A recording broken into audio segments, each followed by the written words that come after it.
Helo na, chroeso i'n hoedfa, i'n Myfyrdod diweddaraf ni yma o Eglwys Gymraeg Canol Llundain. A very warm welcome to everyone who's joining us for this, our latest bilingual meditation from the Welsh Church of Central London. And as always, we begin with a brief word of prayer in Welsh firstly, followed by English. Felly, gawn ni droi at yr arglwydd nawr mewn gweddi. Let us turn to God in prayer. Arglwydd ein Duw, diolchwn dy fod gyda ni'n barhaus ym mherson dy fab Iesu, yn gyson wrth ein hymyl, yn teithio gyda ni ac yn ein harwain ymlaen at bob yfori, yr un ddoe heddiw ac yn dragywydd. Lord our God, we thank you that you are constantly with us in the person of your Son, Jesus, always by our side, travelling with us and leading us forward to every tomorrow. The same yesterday, today, and forever. Da yw'n o'r flaen yn awr yn ei enw ef.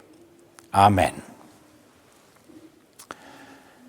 Iesu Grist, yr un ydyw ddoe, heddiw ac yn dragywydd. Jesus Christ, the same yesterday, today, and forever. Dyna'r geiriau i ni'n darllen yn llyfr Paul at yr Hebreaid, llythyr Paul at yr Hebreaid, y drydedd benod ar 10 ac adnod 8. A thema ein myfyrdod wythnos ddiwetha, os o'ch chi'n gwrando, oedd fi yw'r alpha a'r omega. I am the alpha and the omega, the beginning and the end, the first and the last. That was our theme for our meditation last week. And this week's meditation continues, if you wish, in the same vein and spirit as that of last week, with these familiar words from Hebrews chapter 13, verse 8. Jesus Christ, the same yesterday, today, and forever. Mae'n dda bod ambell beth yn aros yr un, yn dyw e? Yn gadarn fel y graig, yng nghanol holl droion cyfnewidiol bywyd. How many and how great have the changes been in all our lives during the last year? How many people perhaps started last year with health, wealth, and happiness and have seen their hopes and dreams dashed because of the events of the past months? Mae'r holl fyd wedi newid I raddau heleth, yn dyw e. Mae llawer o bethau o fewn ein byw bob dydd ni a'n cymdeithas wedi newid. Ond diolch I Dduw am yr un sydd byth yn newid. Iesu Grist, yr un ddoe heddiw ac yn dragywydd. What joy and comfort to all Christians when faced with all the changes of this troublesome life, and we've seen many changes during the last 12 months, haven't we? When we can put our faith and hope in such words as these. Jesus Christ, the same yesterday, today, and forever. And my first observation for you today is that Jesus Christ is always the same in his person, yr un yn ei berson. Jesus saw many changing positions and circumstances during his life, especially during the short period of his ministry. But he was, and always will be the same. He is always the same in his great love toward his people. Ni sy'n crwydro oddi wrtho fe. Fe sy'n ein ceisio ac yn ein caru ni o hyd.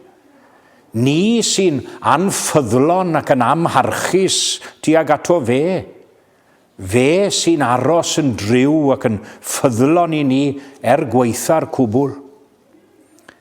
We change constantly, even if we like to think that we don't do so. We're strong one day, weak the next, resolved in our purpose one day, wavering and full of doubts and fears the next, near to God and and kept by his grace and power one day, sinning and returning to our old ways the next. Mae'n amhosib I Iesu newid yn ei agwedd chwaith. Mae'n hollol gros i'w natur a'i gymeriad fel person. Mae Iesu yn aros yr un yn ei swyddogaethau gwahanol hefyd fel proffwyd o ffeiriad a brenin fel sonion ni wrthos diwetha. Iesu fy mhroffwyd I am pen fy ffeiriad mawr am brawd. Ie, yr un ddoi heddiw ac yn dra gywydd. Jesus is also the same in his relationship to his people throughout the ages. He was a brother to the first disciples. He's still our faithful brother today. He was a friend to the early martyrs and those who have suffered and died for their faith throughout the centuries. And he is equally a friend to us today. There is no difference whatsoever in the relationship between Jesus and his people at any time throughout history. Cyfnewidiol y diwdynion, chi'n cofio'r emyn nhw'n siŵr, gan Pedr Fardd. Cyfnewidiol y diwdynion, a siomedig i'w cyfeillion. Hwn a beri byth yn ffyddlon, pwy fel e fe.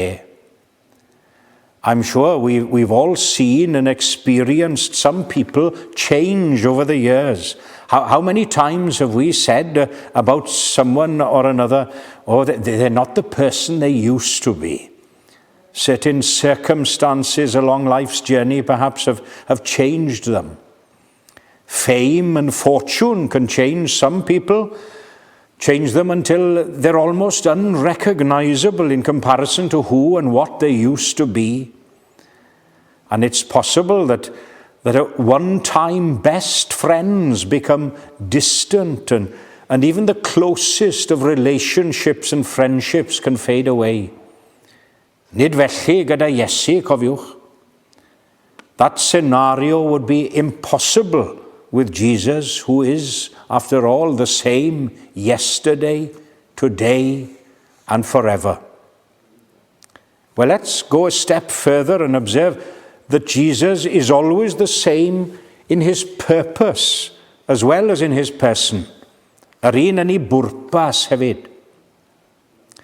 Iesu yw'r datguddiad mwyaf perffaith a gawn ni o Dduw.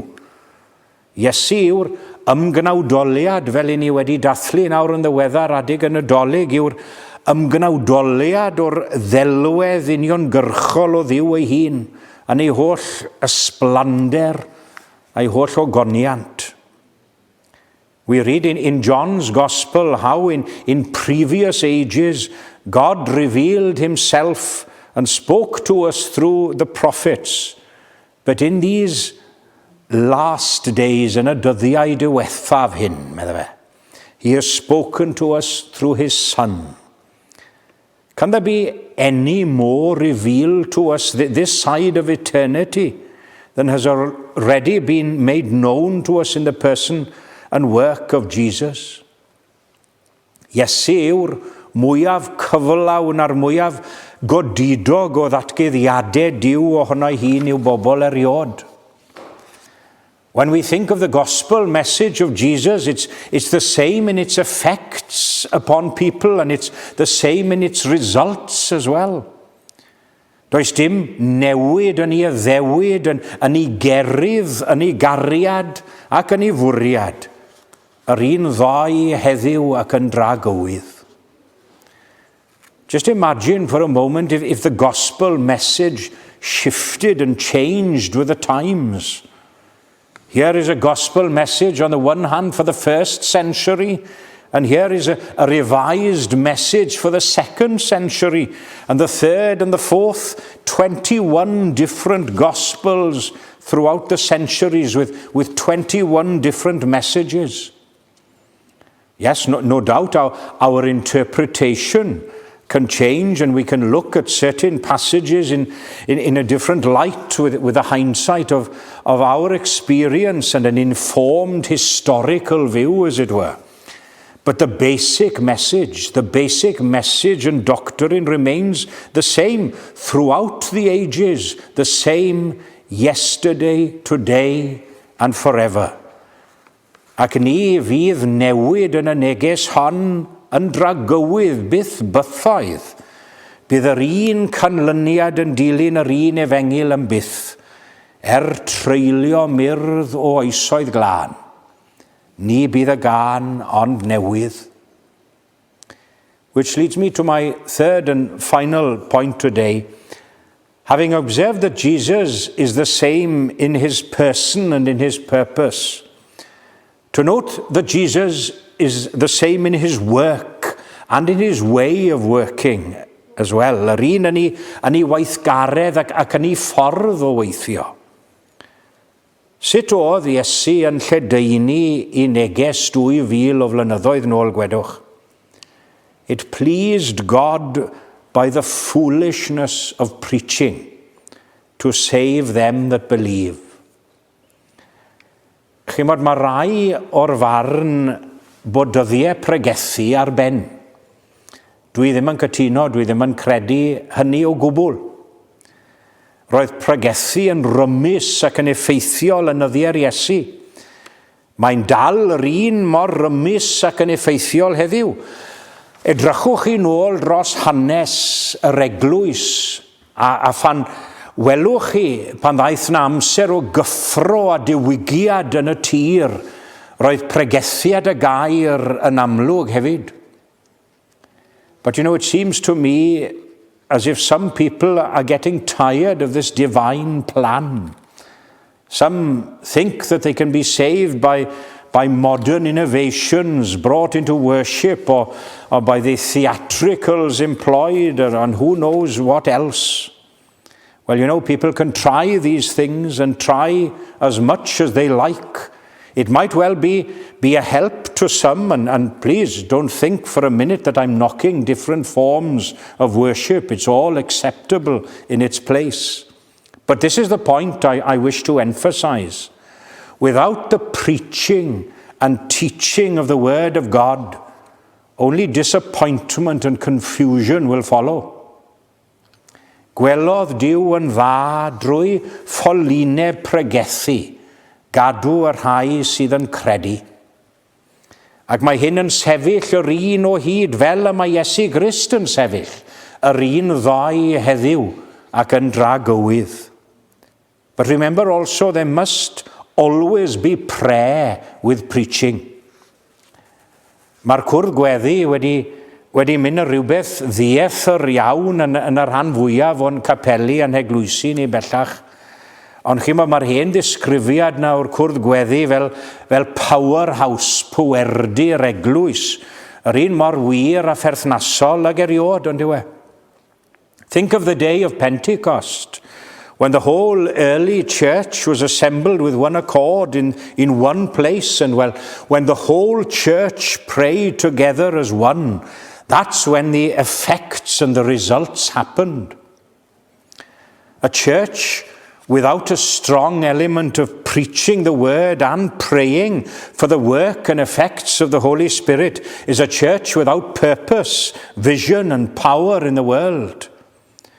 There's been no change in this matter since Paul preached his first message, Iesu Grist, yr un ddoi, heddiw ac yn dragywydd.